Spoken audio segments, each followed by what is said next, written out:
It was a Monday evening, just past 6:15, when the doorbell rang. Caught me a little off guard. I'm usually not even home that early. I cracked open the door and there stood Derek, looking casual like nothing was weird about showing up unannounced. "Yo," he said with a nod, "come in." I waved him in and grabbed a couple cold ones from the fridge. We plopped down on the couch. The game had already started. Derek glanced around, then asked, "She not here?" "Nope," I told him. Megan called around 5. Said she was grabbing drinks with a few coworkers. "She say when she's coming back?" "Just said she might want another drink when she got in," I said with a chuckle. Honestly, I was kinda hoping we'd finally have a night together. It had been over 3 weeks since we'd been, well, close. Lately, Megan had been distant, cold, really. Any time I tried to put a hand on her or even lean in, she'd pull away like I was some stranger.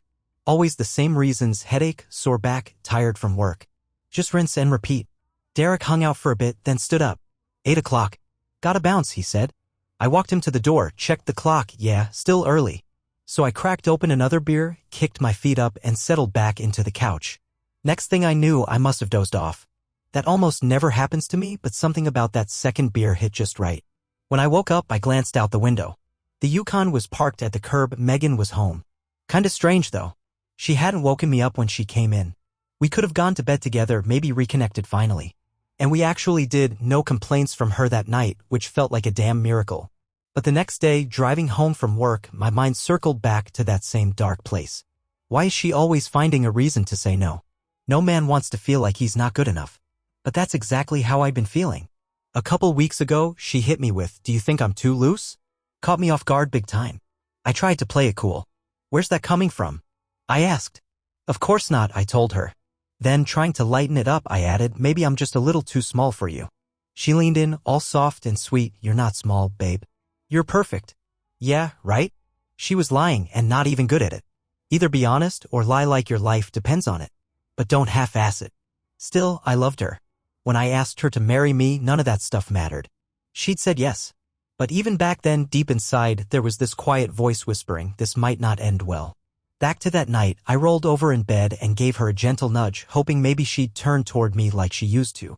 She cracked open one eye and said, "Oh, it's you." Man. That hit like a sucker punch to the chest. I sat up and just stared at her, trying to figure out who the hell I was even looking at anymore. What the hell is that supposed to mean? I snapped. "You were hoping someone else climbed into bed with you?" She didn't flinch. Didn't blink. Just rolled over and muttered, "Go to sleep, Mike. You're always looking for a fight." That was it. I lost it. "A fight?" "I don't want a damn fight," I said, voice sharp. "I just want to know who you're thinking about every night while you lie next to me like I'm already gone." She groaned, annoyed, and yanked the blanket over her head. "You're exhausting." I grabbed my shorts off the floor, pulled them on, and didn't say another word. I stormed out barefoot, beer still in hand. Slid the patio door open, slammed it shut behind me, and stepped into the thick, humid night. The silence was deafening. And her tone, God, that tone, like I was nothing but a nuisance. Not tired, not stressed. Just done. Like I was someone she had to tolerate, not the man she married. I sat there under the stars, beer sweating in my hand, staring at nothing. My mind buzzing. And for the first time since I said I do, I started really thinking. Megan's not just out with the girls. Something wasn't right. The excuses, the new perfume, the makeup she suddenly cared about again, none of it added up. It all reeked of lies. But how the hell was I gonna prove it? I didn't have money for a private investigator. Hell, I was barely scraping by on bills as it was. Then another thought hit me, sharp as a blade. She didn't even care. I'd been yelling, slamming stuff downstairs, pacing like a lunatic, and she never came down. Didn't lie, didn't cry, didn't even pretend to give a damn. That's when it really sank in. I wasn't sleeping next to my wife anymore. I was laying next to a ghost. So I stayed downstairs, wide awake, not even trying to sleep. My mind was a storm I couldn't quiet. I started rummaging through the old tapes stored under the TV stand, figured maybe I could kill some time and distract myself. One of them had NCIS scribbled across the label. Looked harmless enough. I slid it into the VCR and hit play. Everything snapped together like a sick puzzle. I froze. My body locked up and my mouth went dry. There they were, as clear as day, Megan and my cousin Derek. Walking into our damn bedroom, grinning, giggling, with their hands all over each other like they owned the place. The angle was from up high, probably a camera I stashed years back on the top shelf in the closet and forgot about. But now? It gave me a perfect view of the whole room. This wasn't no heat of the moment mistake. No. They knew exactly where to stand. They knew the layout. It was routine. Just another Thursday to them. I paused it, heart pounding, and crept upstairs like a ghost. She was knocked out, snoring like a damn chainsaw. Not a care in the world. Back downstairs, I hit play again. I needed to see every second. And then I heard something behind me, footsteps. I turned and there she was. Standing in the doorway. Pale. Shaking. Voice cracking, "Oh God. Oh God. Oh God." She started panicking, lunged for her phone, yelling, "Pick up, Derek. Pick up." Mike knows. He saw it, he saw the damn tape. "I told you to grab it, you idiot. I told you." I walked over, calm like the eye of a hurricane, and ripped the phone out of her hand. She flinched hard. "Hey Derek," I said, cold as ice. "Why don't you come get your tape, huh? But maybe bring a vest. You might need it." I kept my tone steady, but inside I was gone. Done. "Stay the hell away from me, cousin," I added. "Family barbecue, birthdays, funerals, I don't care where I see you. It's on site. One of us ain't walking away." Then I slammed the phone down so hard it cracked. I turned to Megan. "Congrats," I said, voice full of venom. "You and that rat just saved me a few $1,000. Didn't even have to hire a PI. You wrapped your betrayal up in a bow and delivered it yourself." I pulled the tape from the VCR, held it up like it was gold, kissed it, and set it on top of the TV like it was a damn trophy. Megan stared at it like it might blow up. "What are you gonna do?" she whispered. "What do you think, genius?" I shot back. "I'm divorcing you. You cheated." "But I don't want a divorce," she whimpered. I laughed sharp and bitter. "Yeah? Is that 'cause you're still in love with me? Or is it 'cause you'll lose the house, the money, the name? You never gave a damn about me. You just don't want to deal with the consequences." I stepped toward her. "Start packing. Take your crap and get out before I decide to give you what you really earned tonight." She didn't wait for a second word. She bolted, ran like her shoes were on fire. As soon as I heard the front door slam, I took a blank tape, labeled it the same, and put it back where the other one was. The real one? I stashed it deep in the kitchen cabinet behind the cereal boxes. Then I made a pot of coffee, sat at the table, and started writing a to-do list. We lived in a state where divorce wasn't always no fault. But cheating or criminal behavior, that shifted the scales. And now I had proof of both. The house? It was mine, left to me by my parents. I'd thought about adding Megan to the deed. Glad I didn't. While I was scribbling my list, I heard her come downstairs. A moment later, the door opened and slammed again. It was 2 a.m. No idea where she went. Didn't care. All I could think about was this: how the hell does love turn to hate so fast? I looked back at my list. With the internet, I could start handling things right away. So I got up, walked through the living room, and noticed something. The blank tape I'd left on the TV? Gone. I smirked. She thought she took the real one. Probably didn't check. If I played my cards right, I could still use the original to blow this whole thing sky high. In my room, I logged into our online banking. I drained our joint account down to $10 and moved the rest to an old savings account I'd had since before we got married. She had her own, never merged them. I paid off the shared credit cards and shut them down. The Amex and Visa were mine only, so I left those alone. Next morning, I made a few calls to lock everything down. Slept better that night than I had in weeks. Alarm went off at 7. I was out the door by 7:45. Quick breakfast at Tachi's, then hit the bank as soon as it opened. She had called earlier, left a message at the front desk asking me to call her. I didn't. Hung up without a second thought. At the bank, I got a safe deposit box in my name only. Transferred everything from our shared box. Then headed to work. My assistant, Myra, handed me a stack of notes. "She's still calling," she said. "Megan and I are done," I told her. No more messages from her.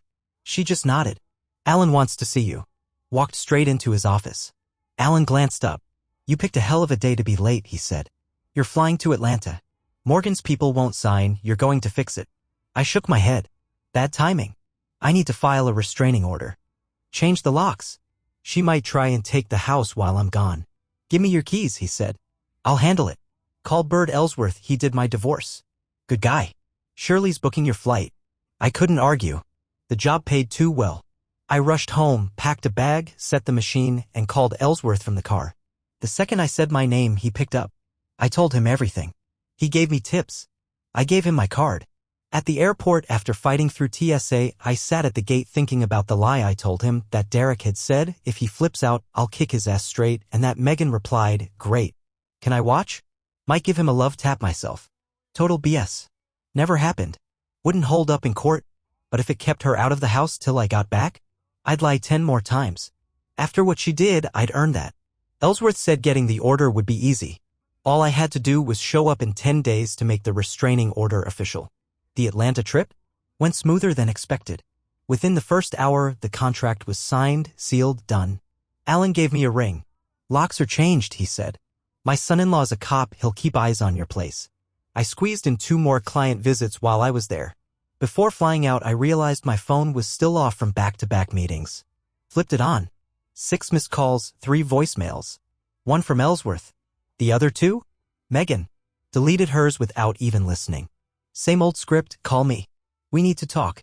Things are getting out of hand. Ellsworth's message said it all. The restraining order was done. Megan would be served the next morning at work. I made a mental note to thank Alan for connecting me with that lawyer. I pulled into the driveway a little after midnight. Just as I was stepping out of the car, a guy got out of another vehicle across the street. Sheriff's deputy, he said, flashing his badge. You must be Alan's brother-in-law, I said, showing my ID in return. Appreciate you keeping an eye on things. He handed me a key ring. All the locks are on the same key now, he said. Your wife showed up at 4:30, then again at 9. Got loud. Threatened to call the cops until I showed her my badge and told her the cops were already here. Inside, I noticed the answering machine blinking. I shut off the ringer and went straight to bed. Next morning, after a shower and some coffee, I finally hit play. Every message was from Megan. Call me before you do something stupid, she said on one of them. Too late, I thought. At the office, Myra looked up from her desk. She called again, she said. What did you tell her? I asked. I told her I've been instructed not to accept calls or messages from her, Myra said flatly. She hasn't tried since. I leaned down and gave her a quick kiss on the forehead. Don't know what I'd do without you. I bet you say that to all the girls, she teased with a smile. I headed into Alan's office. Morgan deal's done, I said. And thanks for the locks and for Ellsworth. What's next for you? He asked. Move on. Try to find someone who'll put up with me. You'll be fine, he said. First couple months are rough, but it gets better. Back at my desk, I called Ellsworth at 9 o'clock sharp. We'll file by 10, he said. Want her served before lunch? Let's do it. No reason to wait. Later that day, Megan showed up and asked if I wanted to grab lunch. I could use the break, I said. We headed to Kachi's. After we ordered, Myra came by the table. How's it going? She asked. Fine, why? My brother and sister went through divorce, she said. I know it's tough. Sometimes it helps to talk to someone outside the mess. You applying for that job? I joked. Someone's got to cheer you up. Why not me? Cheer me up. I asked, raising a brow. Yeah, you could use it, she said. Then she pulled a folded piece of paper out of her pocket and handed it over. Today's cheer up, she smiled. I opened it. A list of names. What's this? I asked. Girls in the office who'd be into you now that you're free. I scanned the list. First one that popped out, Liz Foster, redhead from accounting. Isn't she engaged? I asked. Was. She caught him cheating. Dumped him, Myra said. You think she's into me? I know she is. Told me she'd make a move the second you were single. 7 names total. A couple definitely caught my eye. They're all actually into me? Some of them more than once, she said, shrugging. I grinned. Funny, your name's not on here. I thought about it, she admitted. But with everything going on, figured it wasn't the right time. Why? Other than the obvious, I'm still technically married. Exactly. You haven't even finalized the divorce. And she cheated first. Last thing you need is more drama. You gamble, I said. I thought you and Gerald were good. We were until I found out he was screwing his secretary. I didn't leave. I just returned the favor. You're wrong about something, I said. Me being married wouldn't have stopped me. You should have put your name on that list. You're perfect for me right now. You're joking. Nope. I like 3 of those names. But you? You've got what they don't. What's that? You're married. She blinked. And that's a plus? Right now, I don't want to fall for anyone. With those 3? Way too easy. But you? You're in revenge mode. No strings. Just 2 people letting off steam. You serious? Dead serious. I'm not the kind of guy who chases married women. But if one walks in and says she's free right now. She raised an eyebrow. What about a long lunch? I'd be down. We got time today? Not today. Got a 2 p.m. with the Hayes people. But tomorrow? I'm wide open. It's a date, she said, smirking. Was it wrong? Maybe.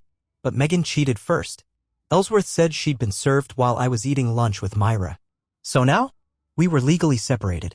And that meant I was free to do whatever the hell I wanted. At 2:45 a.m., my phone lit up. Megan. She must have gotten the papers. I answered with a flat, cold voice. What? No hello. No warmth. Just ice. Why the hell can't I get in the house? She snapped. What the hell is this divorce crap? Megan shouted over the phone. Why aren't my credit cards working? And a restraining order? Are you out of your damn mind? Nope, I replied, calm as ever. Just out of patience. The cards. I added. I cut them off 'cause I'm not about to bankroll your little side adventures anymore. And the house? You don't live here now. I don't want you in it, and you're sure as hell not coming back. You need to quit this nonsense, she fired back. Mike, come on. You can't honestly be tossing everything away just because I had a little fun on the side. She had the nerve to call it fun. It didn't mean anything, she pushed. No feelings. It was just recreational. I only love you. Yeah, I said, letting the disgust drip from every word. You sound like a hooker who's trying to justify getting caught. That's why I filed on grounds of infidelity, I added. This ain't just a mistake, it's betrayal. And I'm done. We need to talk, she said quickly, switching gears. Face to face. Like adults. All right, I replied, surprising even myself. Where and when? Tonight. 10 o'clock, she said. Not happening, I told her flatly. You're not stepping foot in this house ever again. You can't keep me out, she said, suddenly acting like a damn lawyer.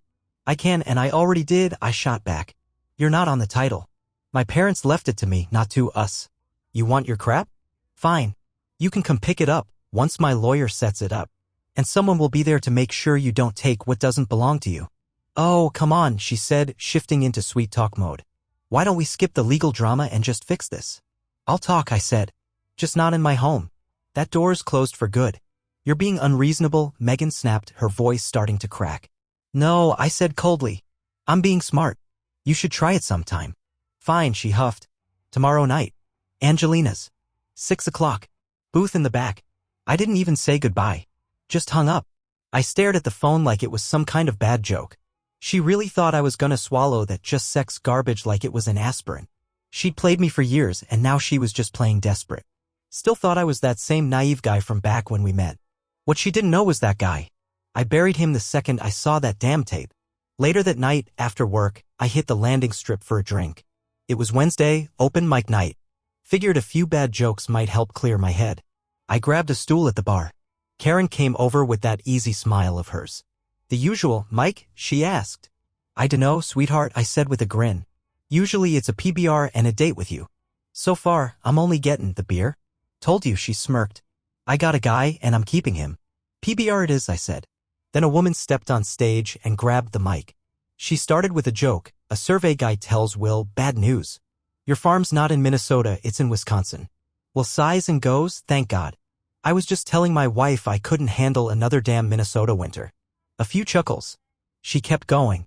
NYC schools say only 26% of kids pass the English test. But hey, at least they're too bad at math to know how bad that is. I cracked a smile. Not amazing, but not bad either. Then she hit the punchline that landed. A pastor knocks on a door. No answer. He leaves a card, Revelation 3 verse 20. Sunday comes, he finds the card returned with Genesis 3 verse 10. She pulled out a tiny Bible from her purse and read, Revelation 3 verse 20. I stand at the door and knock. Genesis 3 verse 10. I was afraid because I was naked. That one got me. I laughed for real.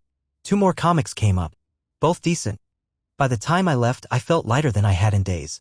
Maybe there's something to it. Laughter really does help. The next day flew by. Barely had time to sit at my desk before Myra poked her head in. Lunch date, remember? We dipped out at 11:30 sharp. On the way to the Marriott, I asked, you sure you want food first? She laughed. Hard to perform on a full stomach. At the front desk, I signed us in as Mr. and Mrs. Ralph Tomlinson. Felt like a fitting choice. Megan always liked that name a little too much. We didn't waste time once we got upstairs. Clothes hit the floor. Straight to bed. No talk. No hesitation. Just pure heat. The rest of the day flew by in a blur. By 6 p.m. Angelina's was exactly what you'd expect for a conversation you didn't want to have, a dim booth in the back, tucked far away from the fake grins and soft jazz. It was dark, quiet, and miserable. Perfect. I ordered my usual lager, skipped food. I wasn't planning to be there long. 5 minutes later, Megan came strolling in like the world hadn't just flipped upside down. Full face of makeup, dress hugging every curve like she was still on stage. Same act. But the magic? Gone. The spell was broken. Our waitress walked up, cheerful and oblivious. Can I get you something to drink, ma'am? Cosmo, Megan said, curt like the whole night already bored her. Separate checks, I added before the waitress even had a chance to scribble anything down. Megan shot daggers across the table. Seriously, she hissed. Separate checks? I took a slow sip of my beer, looked her in the eye and said, you called this little reunion. So talk. I've got better things to do. She crossed her arms, dramatic as ever. You could have at least acted like a gentleman, Mike. Given everything. Polite? I raised an eyebrow. You're lucky I didn't show up with a lawyer and a baseball bat. So either say what you came to say or I'm walking out. She let out this big, theatrical sigh like she was the victim in all this. You're making this into a bigger deal than it needs to be. We don't need a divorce. I love you. I always have. What happened with Derek, it didn't mean anything. You slept with my cousin, Megan. I said it cold, clipped. Not once. Not on accident. Multiple times. That's not a slip-up, that's a full-time job. It was just sex, she shrugged, brushing it off like she'd picked the wrong coffee at Starbucks. No feelings. That's all it was. Right, I said, jaw tightening. If it was meaningless, then why spend more time with him than with me? I wasn't neglecting you, she shot back. Bull, I said flat. 6 months of you turning into a stranger. The last 3 weeks? Every damn night it was, not tonight, I'm tired. Meanwhile, you're slipping out to be with him. It hasn't been that long, she muttered. It has, I said firmly. And the last time I touched you, you pulled away like I was some random guy. Then you said, what was it again? Oh, it's you. That was it for me. That told me everything I needed to know. She looked down at the table like the crumbs might save her. I didn't mean it like that. You said it, I snapped. And don't act like it just slipped out. You sounded disappointed it was me in our bed. That's not a mistake. That's a moment of truth. Then I brought up the tape. The one that sealed her fate. You're seriously taking that crap seriously? She said, suddenly defensive. I only said that stuff to Derek to stroke his ego. He's insecure. Always needed to feel like he was better than you. But Mike, you've always satisfied me. I laughed so loud half the bar turned. Then why cheat at all? I asked, voice cutting like glass. It's just Derek, she replied, like that somehow softened the blow.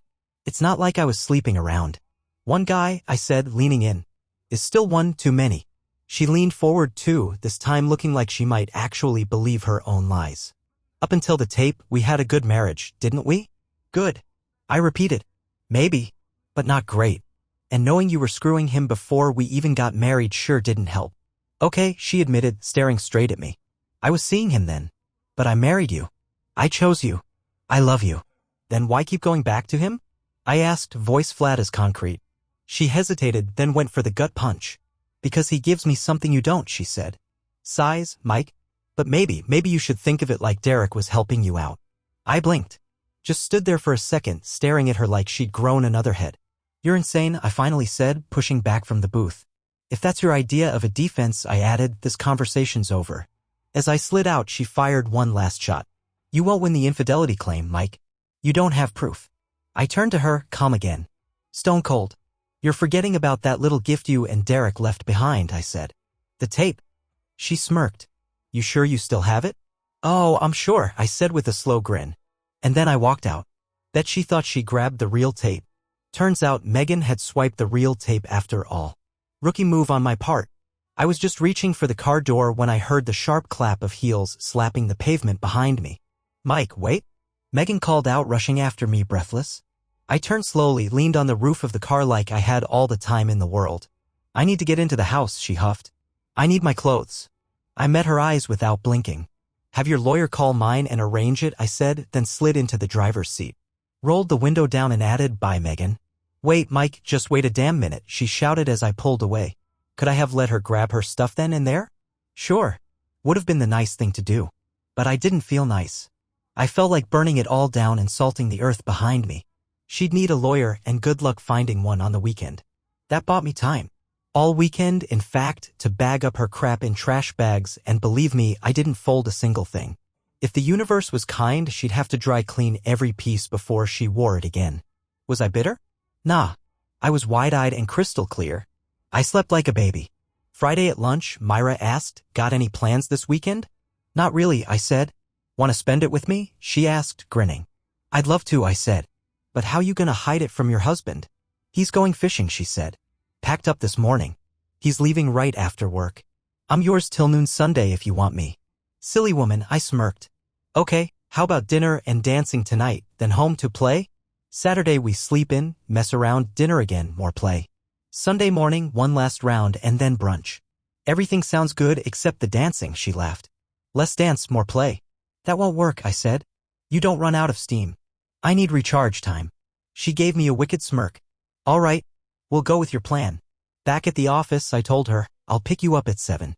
Pack a bag, you're not going home till Sunday. That night, I got home and noticed Megan hadn't wasted time.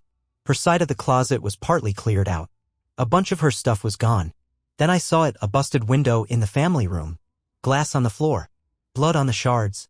She must have broken in. Probably cut herself on the way in. I didn't bother calling the cops. No real proof it was her, but the blood? Honestly, it made me smile.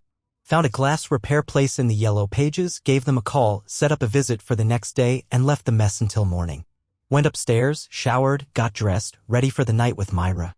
We ate dinner, had a couple drinks, danced a little, and hit the bed by 11 o'clock. Didn't sleep till around 3 o'clock. I was wiped. Set my alarm for 9 o'clock. The Glazers said they'd be by between 10 o'clock and noon. Didn't need the alarm. Myra woke me up at 7:20 in a way I wouldn't mind repeating daily. While we waited, I cleaned up the broken glass. The guy showed up at 10:10, done by 10:40. By 11 o'clock, we were sitting down for breakfast at Tachi's. After Jared took our order, I asked her, what do you want to do after lunch? Hang out. Cuddle. Love, she said without skipping a beat. I can handle that, I told her. And that's exactly what we did. No stress, just good moods and lazy limbs. Around 5 o'clock, we called in some pizza. After eating, we just vegged out on the couch. TV on, heads close, feet tangled. Halfway through the show, one thing led to another, again. Sunday morning rolled around and I knew I had to give her back. Over pancakes at the Village Inn, I looked at her and asked, how much time do I have? She tilted her head. What do you mean? How long until you leave me? I asked, dead honest. Why would I? She asked, brows raised. You told me you flirt with your husband, I said. Made it sound like your flings don't last long. She sighed, then leaned back. Maybe, but that wasn't really up to me. Most of the guys I messed with got too attached. Wanted me to leave Gerald. But they couldn't keep up. I've got a good setup, she said. A nice house. A decent life. I wasn't giving all that up to live in a one-bedroom and split rent with some dude who didn't even measure up. And most of them, she added, not even better in bed than Gerald. Just messier. And dumb enough to think they could be trusted when they knew I was married. You kept your rings on, I said, still stuck on that part. You let them know you were married from the jump. I wasn't trying to replace Gerald, she said quietly. I just wanted revenge. Sleeping with them wasn't about caring. And if they got clingy knowing I was married, how could I trust M if I ever did leave him? So what does that make me? I asked. Just another dirtbag? Don't be ridiculous, Myra said with a grin. You're not like the others. I've worked with you for over 5 years, and not once did you ever try anything. Think about it, you didn't chase me. I made the first move. That says a hell of a lot. Love, that was the engraved invitation, I replied. Told you before. I don't go after married women. You made the offer. I just had the sense not to say no.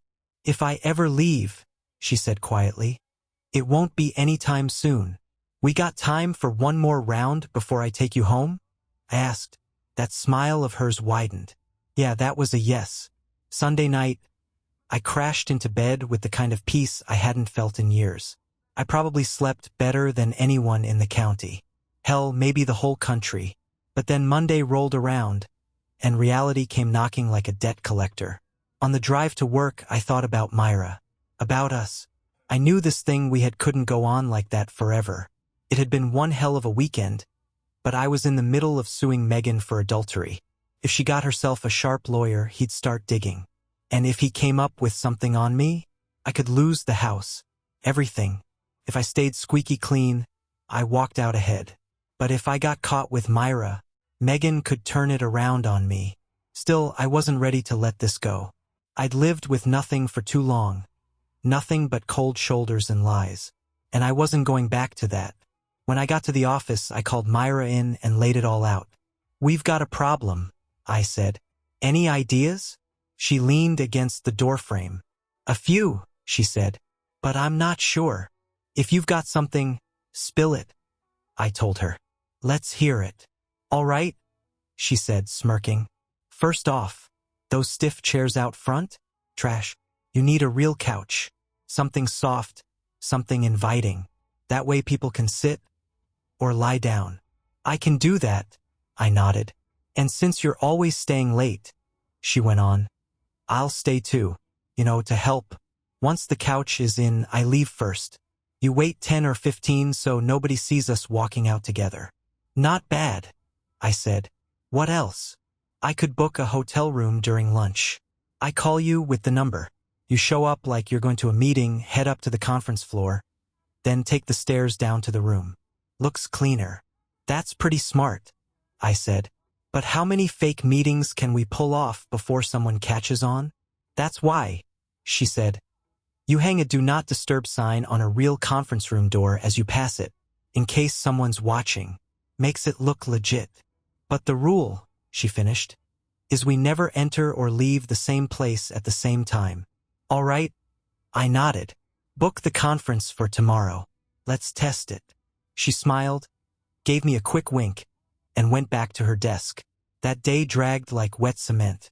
I didn't order the couch until 4 o'clock. Didn't ask for permission. Paid for it myself on my own card. At 5, I called her back in. Tell Gerald you're working late Thursday, I said. Couch gets delivered around noon. How'd you get accounting to move that fast? She asked. I didn't, I said. Bought it out of pocket. She looked around, made sure no one was watching, then leaned in and kissed me. I was hoping I wouldn't have to wait till Thursday, she whispered. You already forgot about our meeting with the Ajax guys tomorrow? I teased. Crap, she groaned.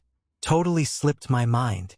I was on a high all the way home, windows down, radio up, for the first time in years feeling light, like I could breathe again.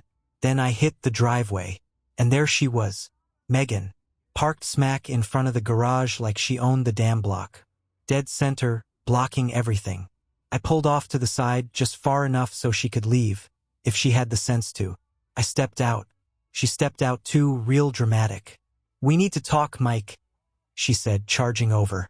This is getting out of hand. I didn't say a word, just walked right past her like she wasn't even there. Reached her car, popped the door open, snatched her purse off the seat, and flipped it upside down across the hood. What the hell are you doing? She barked.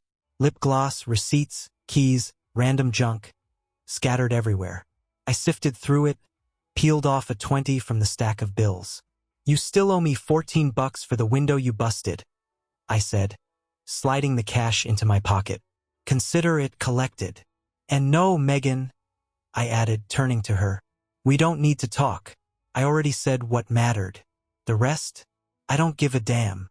She tried to drop into that soft tone again. Same old act. Damn it, Mike. I love you. I don't want this.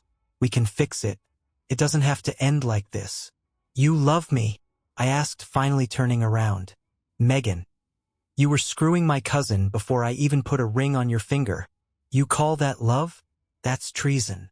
And yeah, I added, it does end like this. Divorce. No comeback. No second act. She crossed her arms tight, jaw clenched. I was hoping you'd be reasonable, she said. But I guess I always knew better. If you're dead set on this divorce, I'll fight you. And I'm not letting infidelity be the reason. I know how courts work. I'm not walking away with 30%. No way. Sorry, I said. Do you think betrayal comes with a bonus check? She cursed under her breath. But infidelity stands, I continued. That's what you did. That's what I'm filing under. You'll have to prove it, Megan hissed. You can't.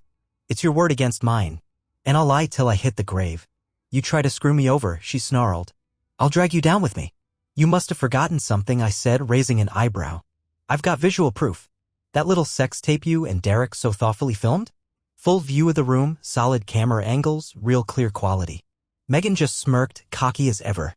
No, Mike, I didn't forget, she said. I took that tape the night I left. Smashed it. It's gone. So now? It's just your word and a lot of mouth. I let out a low, mean laugh. You really destroyed it? Wow. Derek's gonna blow a gasket. He held onto that tape like it was retirement gold. You just torched his last bargaining chip. I don't give a damn about Derek, she hissed. Yeah, I used him. Wanted what he gave me. But I don't need him. I need you. I just shook my head, didn't even flinch. Nah, I said. You don't need me, you need a doormat. Some idiot to take you back. That guy? You burned him to ash. I flicked the $20 bill between my fingers. Still owe me for the busted window, by the way. So, thanks for the tip. Then I turned and walked away, didn't give her the last word. She kept pounding on the door, ringing the bell for a full 10 minutes before storming back to her car. I watched her go, grinning the whole time. She never checked the tape she took. She smashed a blank. The real one? Still tucked away safe. I hoped she'd hire a pricey lawyer, rack up the bill, spend weeks thinking she'd buried me, just to realize, too late, I was holding the ace the whole time. I slept like a damn baby that night. Tuesday's call with Ajax went smooth. Still riding that good mood. Wednesday rolled in just as easy. Before we clocked out, Myra slid into my office and asked if we had time for a quickie on the desk. After making sure the coast was clear, I said, all right, but quick. While we were pulling clothes back on, I reminded her, don't forget you're staying late tomorrow. That evening, I swung by the landing strip lounge for a drink. Forgot it was open mic night. Place was packed wall to wall. Took me a bit, but I found a spot at the bar. Got there just as Bobby Denton handed the mic to this mechanic-looking guy from Franktown. He said he had degrees in both electrical and mechanical engineering. One day he said, I'm driving home, hear this dumb lie detector ad on the radio, and I'm like, hell, I'll just build one myself. He sketched out a design that night and got to work. Took him 6 weeks. First test? His 14-year-old walks in 2 hours late. Where have you been? He asks. Playing cards, lost track of time, the kid says. The whole crowd cracked up. Me too. I finished my beer and ducked out. Next day, I got 2 wins before lunch. First, my lawyer called. Said Megan's attorney had reached out, she was officially fighting the divorce. That alone made me smile. Second win? That black leather couch I ordered finally arrived. Picked leather for a reason, figured I'd need to wipe it down more than once. Smart move. Myra and I broke it in later that day. Next few weeks flew by. We were meeting 3, sometimes 4 times a week. Mostly on that couch. Sometimes the conference room. Let's be honest, couch beats desk, bed beats couch. Megan kept calling. Almost daily. Always the same tune. I still love you. You won't win. Why can't we just let it go? I could have blocked her. Changed my number. But truth? I liked hearing her squirm. She had no clue what was coming. Meanwhile, Ellsworth and her lawyer were going back and forth. I hoped she was getting billed by the hour. I had Ellsworth on a flat fee, didn't cost me extra for it to drag out. He had the tape locked up in his office. Never mentioned it to their side. Then her lawyer tried to negotiate, said she'd drop the fight if we changed the grounds to irreconcilable differences and split everything 50-50. I told Ellsworth, offer her 65/35. Let her think she's winning. He gave me a warning before trial. If you've got that tape, you'll need to tell them. Judges don't like surprises. Use your judgment, I told him. That's why I pay you. Lately, I'd been spotting a guy too often for it to be random. Never stared, never said a word. But I'd see him grocery store, gas station, gym. Maybe paranoia. Maybe not. A week later, Ellsworth called again. They want to meet, he said. Megan and her attorney. Set it up. I told him. Just let me know when. He called back later. Friday, 10 a.m. I got there early, 9:30 sharp. Ran through everything with Ellsworth one last time. We brought the tape, but I had one more move to play. A little mental grenade just for her. We sat in that cold conference room. Fluorescent lights humming, walls blank, air heavy with paperwork and resentment. Megan walked in like she still owned the damn room. Her lawyer by her side. Chin up, eyes sharp, like she thought we were the ones bluffing. I haven't committed infidelity, she said the second she sat down. Arms folded, face carved from stone. Mike's being dramatic, bitter. This is nonsense. I leaned forward, calm and steady. You keep forgetting about the tape, Megan, I said. The one you and my charming cousin filmed. Pretty solid evidence for someone who's just being dramatic. Wouldn't you say? There is no tape, she snapped back. You've got nothing, and you know it. I smiled, let the silence get nice and heavy, then leaned back and crossed my arms. Here's the deal, I said. Sign the papers right now, and I'll go 60/40. That's me being generous. You've got 2 minutes, I told her. After that, we let a judge go elbow deep in your dirty laundry. No way, Megan snapped. You're bluffing. You don't have anything. I've got the tape, I said, dead serious. The one you thought you destroyed. You and Derek playing house in my bedroom. She leaned forward, face getting red, voice rising. God damn it, Mike, she shouted. I told you. I smashed that damn tape. The room went dead silent. I stared at her like a wolf that just smelled blood in the water. Oh, I said, my voice like dry ice. So you do admit you slept with him, and then you tried to destroy the evidence. That what I'm hearing? Her face drained of color, eyes wide. She knew she messed up. No, I didn't mean it like that, she stammered. Sure you did. I cut her off. But hey, thanks for clearing it up. For all of us. Her lawyer scrambled to recover, waving a hand. If there's actual evidence, he said, trying to keep it together, then now would be the time to present it. I gave Ellsworth a nod. He stood up, calm as ever, walked to the old VCR in the corner of the room, and slid the tape in. Last chance, Megan, I said as I stood up slowly. I'll still go 60-40, but the second he hits play, that deal's gone and we go to court. You will lose. Screw you, Mike, she hissed. You're bluffing. You've got nothing. Ellsworth didn't say a word. He just pressed play. I watched her crumble in real time. See you in court, Megan, I said, straightening my jacket and walking for the door. I hadn't even made it out when my phone buzzed. Ellsworth. They want a deal, he said. Too late, I replied. I gave her a way out. She wanted war. After that, Megan started calling more. I finally yanked the landline out of the wall. Myra knew not to pass any messages. That left my cell, and I kept it open on purpose. Watching those missed calls stack up gave me a real good laugh. Meanwhile, Myra was keeping me occupied. No complaints on my end. 3 days later, she walked into my office, face serious. We've got a problem, she said. A big one. Oh hell, I muttered. Did Gerald find out? Worse, she said. He's flying to Ohio. Estate stuff for his parents. I blinked. And that's bad. How? Sounds like a perfect setup. How do we spend an entire week together without setting off alarms? She asked.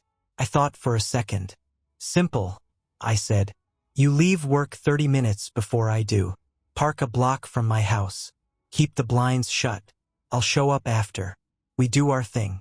Next morning, I leave like normal. If someone's tailing me, they follow me out. You wait 10 minutes, then you head out. And the weekend? She asked. Even better, I said. Friday night, we lock the door. Don't come out till Sunday. She smirked. 2.5 days with me? You sure you can handle that? I'm more worried I won't survive it, I said. Only one way to find out. She grinned. So we did it. And yeah, I survived. Barely.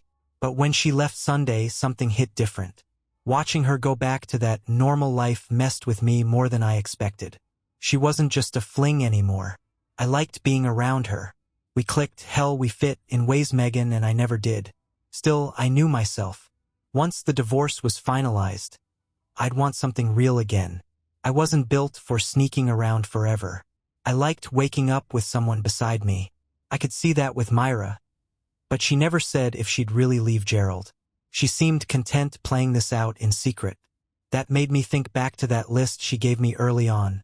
Names of women who'd jump at the chance once I was free. 3 names stuck with me. 2 of them smoked. Hard no. I grew up in a fog of cigarette smoke. Both my parents puffing away like chimneys 2 packs a day. The walls stank. The carpet stank. I swore I'd never live like that again. The only non-smoker? Liz from accounting. Drop-dead gorgeous, sure, but way too young for something long-term. Once, I stopped by her desk to help fix a report. She had rap music blasting so loud the floor vibrated. Yeah, that was the end of that. Maybe fun for a night, but no future there. I thought about that the whole ride into work Monday. But once I got in, the day slammed me. Didn't even have time for lunch with Myra.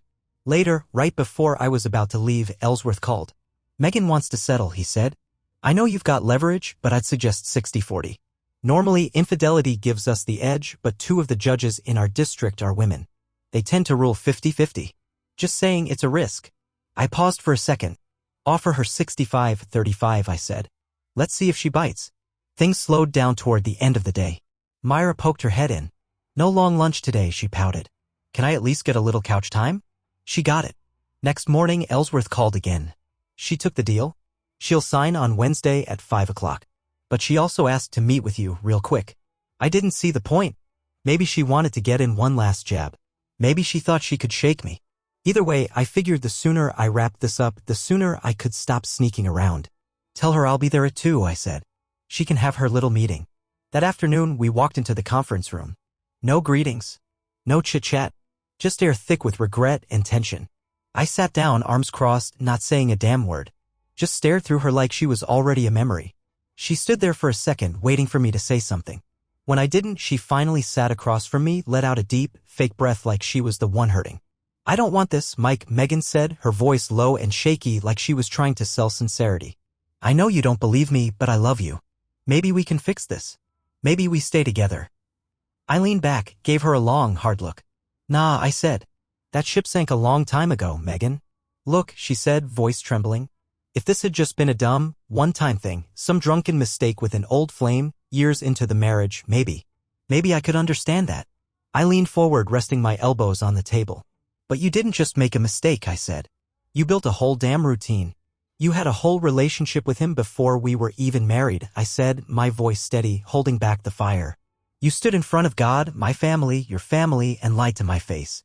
That's not something you come back from. Megan lowered her eyes. Her voice was barely more than a breath.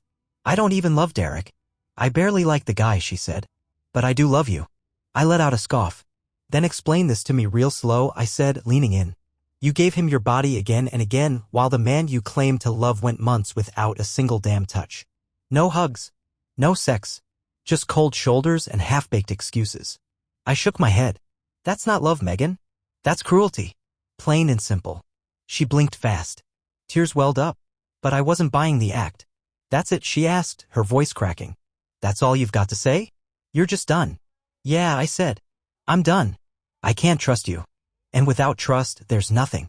I'd rather live alone than sit next to someone I have to side-eye every time her phone buzzes. I stood up, walked to the door, but paused. Turned and looked her square in the eye. You're a pretty woman, Megan. That's the sad part. You'll probably land some other sucker. But I hope he breaks your heart. I hope he lies to your face, cheats on you, and makes you feel as worthless as you made me feel. And with that, I left. I drove straight to the landing strip and dropped into my usual stool. Karen slid a cold PBR in front of me. Well, she said, flashing a grin. Where you been hiding, handsome? Getting divorced, I replied, not in the mood for much else. Divorced, huh? She said with a sparkle in her eye. So I can finally make my move? I've been flirting with you for years. You always said you had this amazing girlfriend. Yeah, I said, shaking my head. Thought I did. Turns out she wasn't who I thought she was. I waved for the tab. Karen brought back the change, still smiling. When it's final, she said, don't forget about me. I won't, I told her. She winked. Take care, Mike. And just like that, I walked out feeling lighter than I had in weeks. Karen was into me. Who knew? Once Megan signed those papers, that was it. Judge still had to rubber stamp it, but to me, it meant freedom. No more sneaking around. Myra and I were done hiding. At 10 o'clock the next morning, Myra strolled into my office. We doing a long lunch today? She asked. Sure, I said. I'll head out around 11:20 and grab a room. No need, she smiled. Megan signed yesterday. We're clear. At 11:30 we dipped. Drove straight to the Marriott. Room 403. We didn't waste any time. Later, while we were getting dressed, she looked at me. So, what now? What do you mean? I asked. I mean now that you're free, she said. That hit me harder than I expected. As long as you want me around, I said, I'm here. But yeah, I'll want a wife again one day. I like being married. What would she be like? Myra asked. Pretty, I said. Loves me. Tough enough to handle my crap. Knows how to cook. I can cook, she said, watching my face. I paused, then smiled. If you want the job, I'll move your name to the top of the list. Only catch, I don't do bigamy. She blinked. Then it clicked. Her whole face lit up. Don't worry, she grinned. He doesn't know it yet, but Gerald's done. I must have looked hesitant because she asked, what's wrong, kid? We just stopped hiding from Megan, I said. Now we've got to hide from Gerald while you get divorced. I don't think so, she said. I'll give him two choices, infidelity or irreconcilable differences. I've got proof, she added. If I even hint at going public, he folds. The guys chasing VP and half his board are Bible beaters. One scandal and he's toast. Might mean a week or two in a motel, she shrugged. But we've done that before. She didn't wait around either. Called Ellsworth that day. Set up a Friday meeting. Asked him to draft two versions, one for cheating, one for a clean break. By Saturday at 11:45, just before the bank closed, she hit the safe deposit box. Took half the checking, all her savings, and 4 out of 6 CDs. While Gerald was off chasing some gold scheme, she packed up, loaded her car, and checked into a motel by 3 o'clock. That night, she cooked dinner, poured wine, and sat across from him at the motel table. I know about the other women, she said, calm as a storm. I've got PI reports on 3 of them. I'm done. I'm divorcing you. She told him about the bank account, the move, the whole plan. Said she'd sign over her half of the house to make things square. Then she slid the papers across the table. You've got until 10 a.m. Monday to decide how you want to do this, she said. Oh, and I left you the dishes. No surprise when he called and took the clean option. Wednesday, they met at Ellsworth's office. Gerald signed. No fuss. That weekend, she stayed in the motel to let the dust settle. By Sunday, she was moved in with me. We agreed to keep things quiet until both divorces were final, then we'd tie the knot. But we hit a snag. Our company didn't allow family to work together. Closest transfer was 90 miles out. Neither of us wanted that. So we lied. Didn't tell a soul we got married. She kept her name, stayed on the company health plan, played it cool. If someone catches on, she said, I'll quit and find something else. Truth was she didn't need the paycheck. My salary more than covered us both. She checked out of that motel Sunday at noon. By 3 p.m., she was home. Ours? The next 2 months? They flew by. We kept things quiet. I started to finally relax. Big mistake. Megan wasn't done. Not even close. She still called once or twice a week. I'd answer sometimes just to shut her down, remind her it was over. But I should have known. That woman didn't understand finished. She only understood drama. It was a Wednesday night. Myra and I hit up the landing strip for drinks.